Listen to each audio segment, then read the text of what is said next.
Along the west coast of North America, two colossal geological forces lie in wait, silent, patient, and immensely powerful. These are the Cascadia subduction zone and the San Andreas fault, both stretching for hundreds of miles beneath the surface, shaping the very land we live on. For millions of years, these sleeping giants have been locked in a slow-motion struggle, their movements so gradual that most of us never notice, until in a sudden, violent instant, the Earth shifts beneath our feet. The San Andreas Fault, infamous for its violent movements, slices through the heart of California. It's a jagged scar on the landscape, a reminder of the immense forces at work below. Over the decades, it has unleashed devastating earthquakes, reshaping cities and lives in mere moments. Meanwhile, the Cascadia subduction zone lurks offshore, stretching from Northern California all the way to British Columbia. It's a hidden menace, building tension deep beneath the ocean floor. When it finally releases, it threatens not just with a massive earthquake, but with a tsunami capable of swallowing entire coastlines. For decades, we treated these faults as separate threats, each capable of unleashing a catastrophic big one. Emergency responders have trained for the chaos that follows, and communities have rebuilt time and again, always bracing for the next disaster. Building codes and emergency plans have been designed with the idea that these disasters would strike independently. Our cities have been fortified, our infrastructure reinforced, but always with the assumption that we'd face one giant at a time.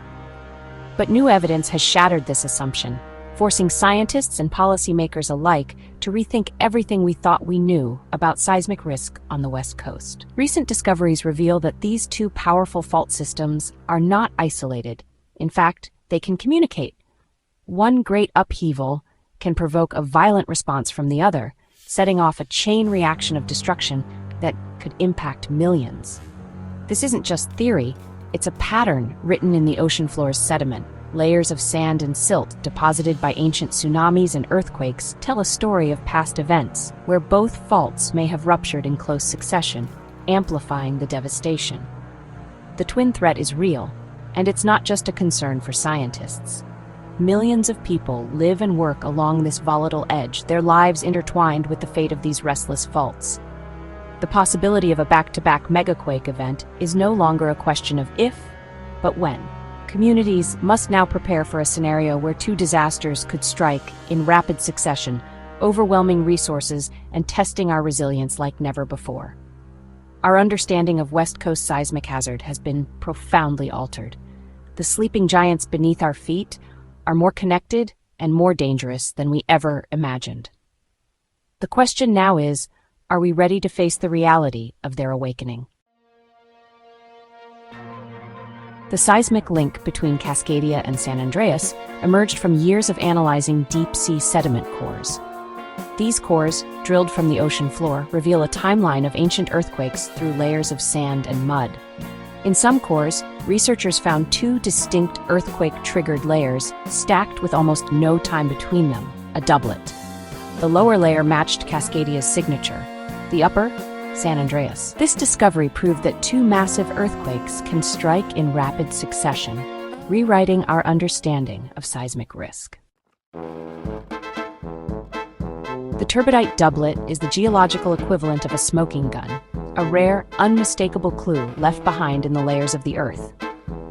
These doublets are not just ordinary sediment deposits. They are the fingerprints of catastrophic events, preserved for millennia beneath the ocean floor. When a massive Cascadia earthquake strikes, it violently shakes the seafloor, triggering a colossal underwater landslide. This landslide sends a thick, chaotic layer of sand and debris tumbling down, settling quickly and leaving a distinct mark in the sediment record. But before the fine silt and clay can gently settle on top, a second earthquake, this time from the San Andreas Fault, unleashes another underwater landslide. This new layer rapidly blankets the first, creating a unique doublet pattern that stands out to geologists as a sign of two closely timed, massive quakes. This doublet pattern, found repeatedly in sediment records along the West Coast, is compelling evidence that these linked earthquakes are not isolated incidents. Instead, they are a recurring phenomenon, echoing through the ages and leaving their story written in mud and sand. In fact, geologists have identified 18 such doublet events in the last 3,100 years. Each one marks a moment when the Earth's crust was violently reshaped, and each one is a warning from the past. The science is clear. When the Cascadia subduction zone ruptures, it can transfer enough stress to the neighboring San Andreas fault to trigger its own massive quake. This chain reaction is a powerful reminder of how interconnected our planet's geology truly is. We can no longer view the West Coast faults as isolated threats. Instead, we must see them as a vast, interconnected network, one where a single rupture can set off a cascade of destruction across hundreds of miles. The evidence is clear. These devastating duos have happened before, reshaping landscapes and communities. The sediment cores are like time capsules, preserving the memory of disasters that struck long before our cities existed. The geological record warns us in no uncertain terms. These powerful paired earthquakes will happen again. The signs are written in the very ground beneath our feet, urging us to prepare. The West Coast is overdue for the next performance of this destructive pair. The question is not if, but when, and whether we'll be ready when the Earth decides to write its next chapter.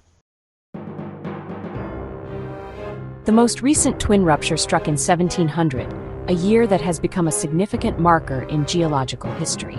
A magnitude 9 Cascadia earthquake sent a tsunami across the Pacific, devastating the Northwest and reaching Japan. The sheer power of this event reshaped coastlines and altered ecosystems.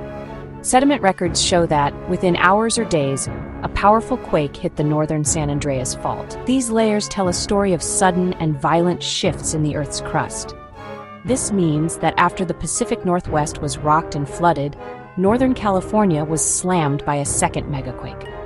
The sequence of these events highlights the interconnectedness of fault lines. The 1700 event is not just history, it's a blueprint for the future. Understanding this event helps scientists predict and prepare for similar occurrences. The average interval between these linked events is a few hundred years. Geological timelines suggest that we are within the window for another such event. With over 325 years since the last, the clock is ticking. Urban centers are more populated than ever, increasing the potential impact. The echoes of 1700 are a warning. These faults are primed to act in concert again. Preparedness and awareness are crucial as we face the possibility of history repeating itself.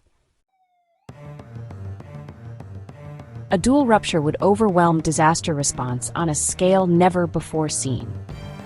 First, a magnitude 9 Cascadia quake devastates the Pacific Northwest, followed by a tsunami that obliterates coastal communities. Power, water, and transportation are cut off. The region is isolated. Then, a magnitude 7.8 or 7.9 San Andreas quake strikes Northern California, crippling the Bay Area. Relief efforts are paralyzed as both regions face mass casualties and infrastructure collapse. The nation's resources would be stretched beyond their limits. This isn't just two disasters. It's a multiplying cascade of failures. The human cost would be staggering. Tens of thousands could die in the Pacific Northwest, thousands more in California. Hospitals would be overwhelmed or destroyed, emergency services paralyzed, and fires would rage unchecked. Millions would be displaced, creating a refugee crisis and risking disease outbreaks. Vulnerable populations, elderly, disabled, low-income, and tribal communities would suffer most. The trauma and loss would reshape the West Coast for generations. This disaster would deepen existing inequalities. The human toll is not just numbers, it's a future we must strive to prevent. The economic fallout would be catastrophic, rippling across the globe. Damage could exceed $1 trillion, paralyzing the West Coast tech, shipping, and agricultural industries. Ports handling half of America's imports would be crippled, severing supply chains nationwide. Silicon Valley and Seattle's tech corridors would go dark, disrupting global finance and communications. Rebuilding would take decades. Many businesses would never return. The insurance industry could collapse, and federal recovery costs could trigger a national financial crisis. The effects would drag down the entire U.S. economy. A dual rupture isn't just a regional disaster, it's a global economic threat. There is one grim silver lining, a natural early warning. A Cascadia quake would signal an imminent San Andreas event, giving minutes or at best hours of warning. Automated alerts could prompt people to take cover, halt trains, and shut down critical systems. Hospitals and emergency services could brace for impact. While it wouldn't prevent destruction, this brief window could save lives. But it requires robust warning systems and public readiness. A Cascadia alert must be recognized as a direct warning for California's big one. The discovery of this seismic link is a call to action, not panic. We must shift from regional to coast-wide preparedness, acknowledging the twin threat. Governments need new protocols, pre-positioned resources, and massive investment in seismic retrofitting. Building codes must be enforced and infrastructure strengthened. Communities should organize response plans and educate residents about the dual fault risk. Every household must prepare emergency kits, plans, and securing homes. Vulnerable populations need special attention. The science is clear and the precedent is set. We can't stop the earthquakes, but we can choose to be ready. The time to act is now, before the sleeping giants awaken.